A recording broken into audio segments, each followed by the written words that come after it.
पर 1000 mobile phone बंद। क्या अतीक गैंग के मददगारों ने मुंह मोड़ लिया?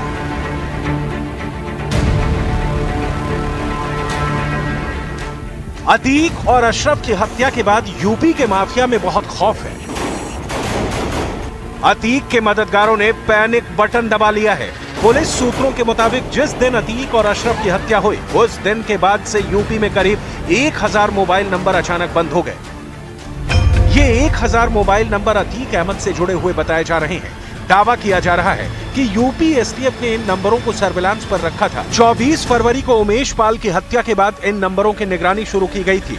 इन मोबाइल नंबरों की कॉल डिटेल पर नजर रखी जा रही थी। इसको लेकर जांच एजेंसी ने तफ्तीश शुरू कर दी है। पुलिस के मुताबिक उमेश पाल हत्याकांड के बाद यूपी पुलिस ने 1000 मोबाइल नंबर को सर्विलांस पर रखा था। हत्याकांड के बाद यूपी पुलिस और एसटीएफ की जांच शुरू हो गई। इस जांच के दौरान यूपी पुलिस के सामने अतीक गैंग के मामले में हाथ होने का सुराग मिला। मोबाइल कॉल डिटेल के आधार पर माफिया डॉन और गैंग के सदस्यों के साथ होने वाली किसी भी प्रकार की बातचीत पर नजर रखी जा रही थी, लेकिन अब ये मोबाइल फोन स्विच ऑफ हो चुके हैं। यूपी एसटीएफ की ओर से इस बात की जांच की जा रही है कि आखिर अचानक से ये 1000 नंबर बंद क्यों हो गए। अतीक के मददगारों ने क्या इस गैंग से मुंह फेर लिया या फिर पुलिस की कार्रवाई और पूछताछ के डर से ऐसा हुआ? इन सवालों के जवाब ढूंढे जा रहे हैं। उमेश पाल की हत्या के बाद से लगातार अतीक अहमद, उसके परिवार, गैंग के सदस्यों और मददगारों के खिलाफ पुलिस की कार्रवाई चल रही है। खबरों के मुताबिक अतीक गैंग के सभी शूटरों ने मोबाइल फोन यूज करना बंद कर दिया है। यूपी पुलिस के एनकाउंटर में अतीक गैंग के कई शूटर मारे जा चुके हैं। अतीक का बेटा असद भी मारा जा चुका है। सूत्रों के मुताबिक वो तमाम शूटर जिन मोबाइल फोनों से कांटेक्ट में थे वो तमाम मोबाइल नंबर अब स्विच ऑफ हो गए हैं और ऐसे में इन मोबाइल नंबर की संख्या 1000 से भी ज्यादा बताई जा रही है। पुलिस के डर से फरार गुड्डू मुस्लिम के बारे में खबर है कि उसने अपने मोबाइल फोन से सिम निकाल दिया है और वो वाईफाई के जरिए अपनों से संपर्क कर रहा है। अतीक की पत्नी शाइस्ता भी मोबाइल फोन यूज नहीं कर रही है। जांच एजेंसियों से बचने के लिए अतीक पहले ये पैतरा अपना चुका है। जब अतीक जेल में बंद था तो अपने करीबी वकील के जरिए शूटरों तक पैगाम पहुंचाता था। पुलिस के मुताबिक अतीक ने उमेश पाल की साजिश अपने करीबी वकील के साथ रची थी। वकील कचहरी में अतीक और उससे जुड़े लोगों की पैरवी के लिए जाता था। सबसे पहले अतीक ने वकील को एक आईफोन उपलब्ध करवाया। इसी आईफोन के जरिए अतीक ने शूटरों तक उमेश पाल को फोटो भिजवाई। फोटो मिलने के बाद शूटरों ने उमेश पाल की पहचान की। पुलिस सूत्रों के मुताबिक वकील के खिलाफ कई सबूत मिले हैं। अब पुलिस इस वकील से पूछताछ की तैयारी कर रही है।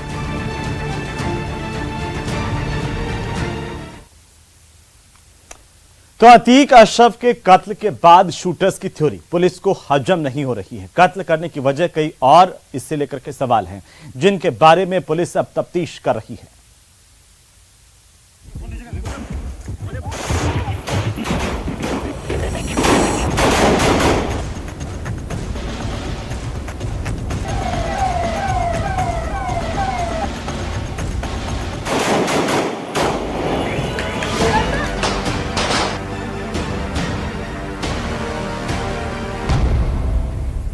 घंटे की पूछताछ, शूटरों ने उगले राज।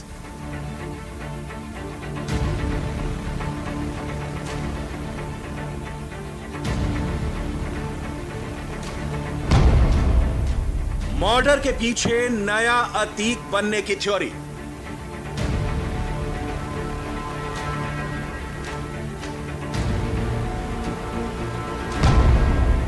कत्ल की कहानी में सवाल अभी बाकी है।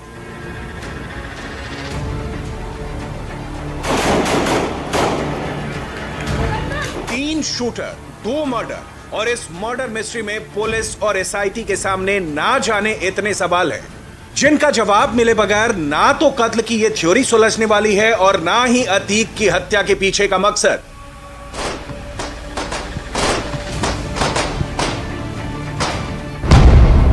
पुलिस ने अतीक की हत्या के तीनों आरोपियों से करीब 12 घंटे तक मनोवैज्ञानिक तरीके से पूछताछ की। इस पूछताछ से पहले एसआईटी टीम ने तीनों आरोपियों से अलग अलग बात की। आरोपियों की जिंदगी, परिवार और आदतों के बारे में बातचीत की गई ताकि पहले आरोपी कत्ल को लेकर पूछताछ के लिए दिमागी तौर पर सहज हो सकें।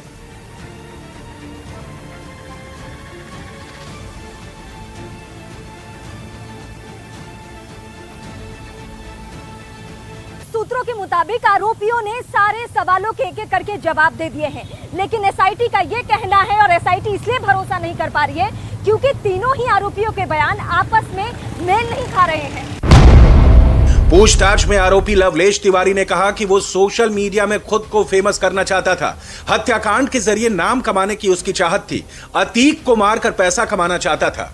दूसरे आरोपी सनी सिंह ने पूछताछ में कहा कि वो जेल के अंदर सुंदर भाटी के संपर्क में आया था। जब वो हमीरपुर की जेल में था तभी उसका संपर्क सुंदर भाटी से हुआ। हालांकि जेल बदलने के बाद सुंदर भाटी से दोबारा उसका संपर्क नहीं हुआ। तीसरे आरोपी अरुण मौर्य ने पूछताछ में बताया कि उसने जिस जिगाना पिस्तौल का इस्तेमाल किया उसकी कीमत से वो अनजान है। अरुण के मुताबिक उसने जिगाना पिस्तौल को सिर्फ एक हथियार के तौर पर इस्तेमाल किया। उसने पूछताछ में बताया कि उसका कोई आका नहीं है।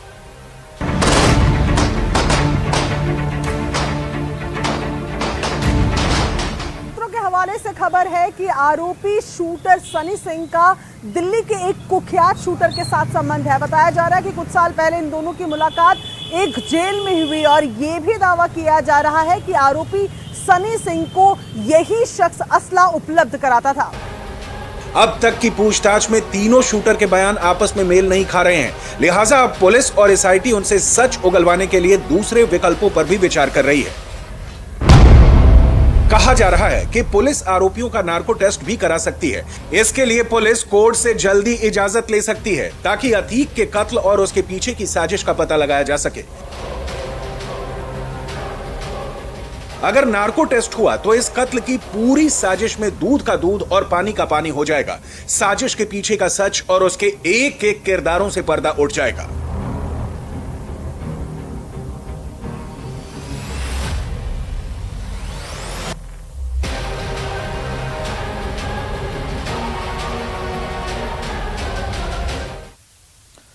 वो उत्तर प्रदेश का माफिया था। उसके ऊपर हत्या, रंगदारी, लूट और अपहरण के सैकड़ों केस दर्ज थे। 15 अप्रैल को प्रयागराज में उसकी हत्या कर दी गई, लेकिन अब पटना में अतीक को शहीद बताते हुए नारेबाजी की गई है। इससे बवाल खड़ा हो गया है। फिलहाल पुलिस एक्शन में है और सियासत तेज है।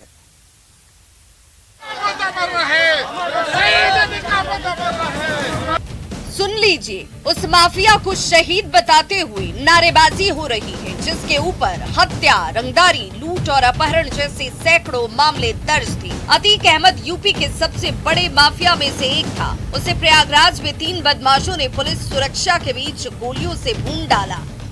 हत्या के बाद से अतीक अहमद के पक्ष में कहीं पोस्टर तो कहीं नारेबाजी की जा रही है। शुक्रवार को अलविदा की नमाज के बाद पटना के जामा मस्जिद के बाहर रईस आजम नाम के व्यक्ति ने अतीक अहमद अमर रहे के नारे लगाए और अतीक को शहीद बता दिया।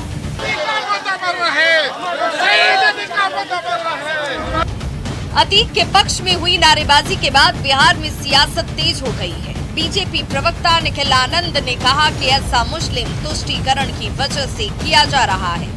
बिहार के मुख्यमंत्री श्री नीतीश कुमार जी बिहार को पाकिस्तान बनाना चाहते हैं और यहाँ पर तालिबानी कानून लागू करना चाहते हैं। बीजेपी के आरोप पर आरजेडी प्रवक्ता एजाज अहमद ने कहा कि उसे धार्मिक नजरिए से देखा नहीं जाना चाहिए।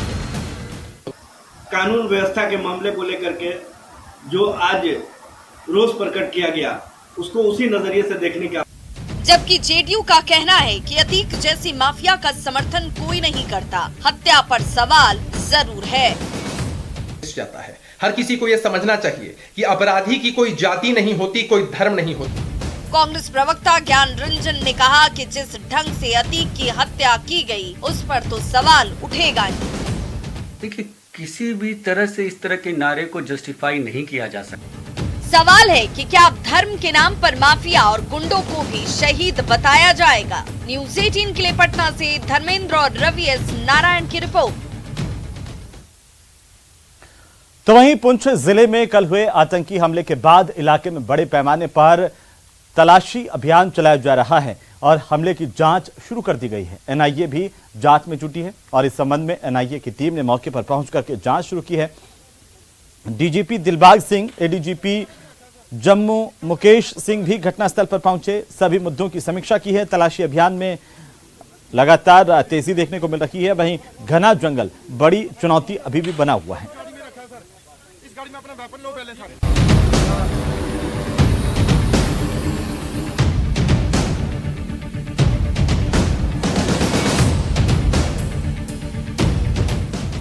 जम्मू के पुंछ इलाके में भारतीय सेना की गाड़ी पर आतंकी हमला हो गया, जिसमें 5 जवान शहीद हो गए। फायरिंग के दौरान गाड़ी में आग लग गई, जिससे वो पूरी तरह से जल गई। सेना के मुताबिक आतंकियों ने गाड़ी पर ग्रेनेड से भी हमला किया। ये हमला उस वक्त हुआ जब सेना की गाड़ी जम्मू कश्मीर के राजौरी सेक्टर में भीमबेर गली और पुंछ के बीच से गुजर रही थी। इसी दौरान पहले से घात लगाकर बैठे आतंकियों ने पहले गोलीबारी की और फिर ग्रेनेड दाग दिए, जिससे उसमें बैठे जवानों को संभलने तक का मौका नहीं मिला। सेना के जवानों की गाड़ी जो है वो मूवमेंट कर रही थी नेशनल हाईवे जम्मू राजौरी पुंछ के एरिया में, और एकाएक वहां से पहले खबर ये आ रही थी कि गाड़ी में आग लग जाती है, जिसके बाद 5 जवान शहीद हो जाते हैं। दूसरा नंबर पे पता चलता है कि गाड़ी पे पहले फायरिंग हुई थी, फिर पता चलता है कि सूत्रों के हवाले से जो खबर आई कि ग्रेनेड हमला भी हो सकता है। ये सारी जानकारियां एकाएक सामने आई और घटनास्थल पे बाद में पता चलता है कि 5 जो जवान शहीद हुए थे वो एक बड़ा आतंकी हमला हुआ था। गाड़ी में सवार भारतीय सेना की राष्ट्रीय राइफल्स के 5 जवान शहीद हो गए, जबकि एक सिपाही घायल हो गया, जिसे तुरंत राजौरी के आर्मी हॉस्पिटल में भर्ती कराया गया। अचानक हुए हमले में राष्ट्रीय राइफल्स के हवलदार मनदीप सिंह, सिपाही हरकिशन सिंह, लांस नायक कुलवंत सिंह, सिपाही सेवक सिंह और लांस नायक देवाशीष शहीद हो गए। जो काउंटर टेररिस्ट ऑपरेशन के लिए जम्मू कश्मीर में तैनात थे। लगातार हो रही बारिश का फायदा उठाकर आतंकी मौके से फरार हो गए, जिसके बाद से पुलिस और सेना का सर्च ऑपरेशन लगातार जारी है। देखिए यहाँ पर बैरिकेडिंग कर दी गई है, किसी को भी यहाँ से अंदर नहीं जाने दिया जा रहा है। ये नेशनल हाईवे है, जम्मू राजौरी पुंछ का ये नेशनल हाईवे है। यहीं से वो गाड़ी जो थी सेना के जवानों की वो यहाँ से लेके यहाँ से गई थी और यहाँ से ही कुछ आगे ही जो है उनके ऊपर गाड़ी के ऊपर हमला होता है। सेना की गाड़ी पर हमले की जिम्मेदारी PAFF यानी पीपल्स एंटी फासिस्ट फ्रंट नाम के आतंकी संगठन ने ली, जो जम्मू कश्मीर में काफी एक्टिव है और पाकिस्तान के आतंकी संगठन जैश-ए-मोहम्मद से जुड़ा हुआ है। इसी साल जनवरी महीने में गृह मंत्रालय ने इस संगठन पर नकेल कसते हुए इसे बैन किया था, क्योंकि जम्मू कश्मीर से आर्टिकल 370 हटाए जाने के बाद से इसका नाम आना शुरू हुआ था और इस पर बैन लगाते वक्त गृह मंत्रालय की ओर से जारी नोटिफिकेशन में इसे भारतीय सुरक्षा बलों पर हमला करने, आतंकी साजिश रचने और आतंकी ट्रेनिंग कैंप चलाने वाला संगठन बताया गया था। हमले के बाद से पुंछ जाने वाली जगह को पूरी तरह से बंद कर दिया गया है। रात में ही सेना और पुलिस के बड़े अधिकारी मौके का मुआयना करने पहुंचे। जब ये हमला हुआ था, हमले के तुरंत बाद ये नेशनल हाईवे जो था टोटल जो था वो बंद कर दिया गया था। मैं राजीव से कहूंगी कि ये लोकेशन बताए कि यहाँ से 2 रास्ते जा रहे हैं, एक रास्ता मेंढर की तरफ था और दूसरा रास्ता जो पुंछ की तरफ था। आप देखें कि किस तरीके से यहाँ पर अभी भी देर रात सर्च ऑपरेशन चल रहा है और ये रास्ता जो पुंछ की तरफ जा रहा है ये टोटल जो है वो बैरिकेडिंग यहाँ पर कर दी गई है और रास्ता जो है वो टोटल पूरी तरह से बंद कर दिया गया है। हालांकि अभी भी चप्पा चप्पा खंगाला जा रहा है। इस आतंकी हमले की जानकारी army chief general Manoj Pande ने रक्षा मंत्री राजनाथ सिंह को दी। इधर पुंछ में सेना की गाड़ी पर हुए आतंकी हमले की जांच तेज हो गई। NIA की टीम जम्मू पहुंच चुकी है। वो घटना वाली जगह की बारीकी से जांच करेगी और इस आतंकी हमले से जुड़े सबूत इकट्ठा करेगी। वहीं इस हमले के बाद पाकिस्तान के खिलाफ लोगों का गुस्सा फूटा। भारतीय सेना के जवानों का एक वाहन जब सीमावर्ती जिला पुंछ के घने जंगलों से गुजर रहा था, इन कायर आतंकवादियों ने घने जंगलों से छिपकर सेना के वाहन पर ग्रेनेड हमला किया और उसके बाद जब वाहन में आग लगी तो गोलियां चलाई गई, ऐसी जानकारी भी प्राप्त हो रही है। इन कायर पाकिस्तानी आतंकवादियों ने बहुत बड़ा पाप किया है। आतंकी हमले के बाद पूरे इलाके में भारतीय सेना का सर्च ऑपरेशन चल रहा है। ड्रोन की मदद से जंगल वाले इलाकों में आतंकियों को तलाशा गया। पूरे इलाके में सर्च ऑपरेशन चलाया जा रहा है। 1 जनवरी को इसी इलाके में हमला हो चुका है। वो आतंकी पकड़े नहीं गए हैं।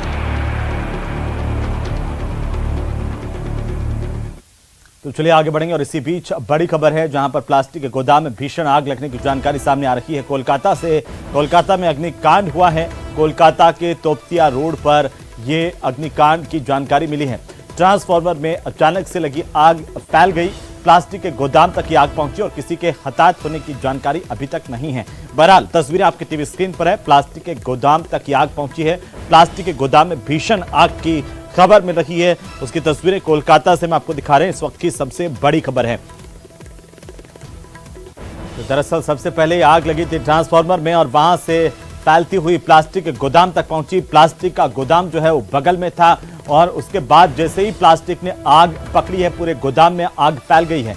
दूर से ही इस आग की लपटें उठती हुई दिखाई दे रही हैं, काला घना धुआं दिखाई दे रहा है। ये तस्वीरें जो इस वक्त आप देख पा रहे हैं अपनी टीवी स्क्रीन पर कोलकाता की तस्वीरें हैं, जहां पर प्लास्टिक के गोदाम में भीषण आग लगने की जानकारी सामने आ रही है। हालांकि इस आग को काबू में करने की, इसे बुझाने की कोशिश लगातार की जा रही है। तो चलिए आगे बढ़ेंगे और अब बात करेंगे ट्विटर के ब्लू टिक की। भारत में बीती रात ट्विटर ने बड़ा एक्शन लेकर के सबको चौंका दिया है। राजनेताओं से लगा करके तमाम सेलिब्रिटीज के जो ब्लू अकाउंट थे, ब्लू टिक के, वो हटा दिए गए, जो पे नहीं कर रहे थे, जो पैसे जमा नहीं करवा रहे थे। ट्विटर ने अनपेड अकाउंट से भारी संख्या में दिल्ली के प्रभावी लोगों, राजनेताओं के ब्लू टिक के स्टेटस देश भर से हटाए हैं। ट्विटर के मालिक एलन मस्क ने इसका ऐलान पहले ही कर दिया था। उन्होंने कहा था कि 20 अप्रैल 2023 के बाद से उन अकाउंट से ब्लू टिक हटा दिए जाएंगे जिन्होंने पेड सब्सक्रिप्शन अभी तक नहीं लिया है। तो चलिए जानते हैं कि आखिरकार ट्विटर ने क्यों लिया है इस तरह का फैसला और इसका असर आखिर देश में क्या है।